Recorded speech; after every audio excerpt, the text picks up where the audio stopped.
शास्त्रों में हर वस्तु का अलग अलग प्रकार बताया गया है। पूजा के भी कितने प्रकार है, सबका अपना अलग स्थान है और ऊर्जा है। ऐसे ही शास्त्रों में हवन करना महत्वपूर्ण, शुभ फल प्रदायक और लाभदायक माना गया है। नमस्कार मित्रों, मैं हूँ श्रीमा।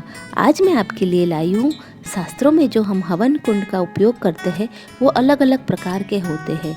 तो आइए जानते हैं वो अलग अलग प्रकार के क्यों होते हैं।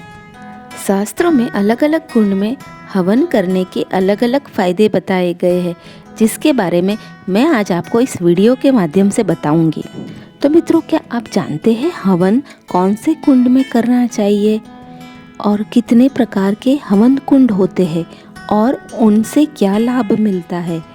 अगर आप नहीं जानते तो आज हम इस विषय में आपको पूरी जानकारी देंगे। तो मित्रों, हवन कुंड कुल 8 प्रकार के होते हैं और हर कुंड में हवन करने से भिन्न भिन्न फलों की प्राप्ति होती है। पहला हवन कुंड का नाम है योनि कुंड। जैसा कि इसके नाम से ही पता चलता है कि हवन के लिए इस्तेमाल किए जाने वाला ये कुंड योनि के आकार का होता है। योनि अर्थात पान के पत्तों के आकार वाला कुंड, जहाँ एक और इस हवन कुंड का एक सिरा अर्धचंद्राकार होता है तो वही उसका दूसरा सिरा त्रिकोणाकार रूप में नजर आता है। सुंदर, स्वस्थ और तेजस्वी पुत्र की प्राप्ति के लिए इस कुंड में हवन करने का विधान है। दूसरा कुंड है अर्धचंद्राकार अर्थात आधे चांद के आकार वाला। यह कुंड पारिवारिक जीवन में आने वाली कठिनाइयों से निजात पाने के लिए प्रयोग में लाया जाता है। इस कुंड में हवन करने से व्यक्ति को सुखी जीवन की प्राप्ति होती है। त्रिकोण कुंड, इस यज्ञ कुंड का आकार इसके नाम की भांति ही त्रिकोण रूप में है। शास्त्रों के अनुसार त्रिकोण कुंड में हवन से शत्रु पर विजय प्राप्त होती है और हमें त्रिदेव शक्ति का आशीर्वाद भी मिलता है। वृत्त कुंड की आकृति गोलाकार होती है। हवन के लिए इस कुंड का इस्तेमाल जन कल्याण की भावना हेतु किया जाता है। इसी कुंड का प्रयोग हर प्राचीन काल में ऋषि मुनि जगत के कल्याण के हेतु भगवान से उनकी कृपा और वरदान प्राप्त करते थे। समअष्टास्त्र कुंड प्रयोग बीमारी से छुटकारा पाने के लिए हवन हेतु प्रयोग में लाया जाता था। इस कुंड में हवन करने से रोगों से मुक्ति मिलती है और किसी भी प्रकार के रोग के होने का खतरा भी नहीं रहता। सुंदर और निरोगी काया के लिए इस कुंड में हवन किया जाता है। समषड्शस्त्र कुंड, इस कुंड में 6 कोण होते हैं।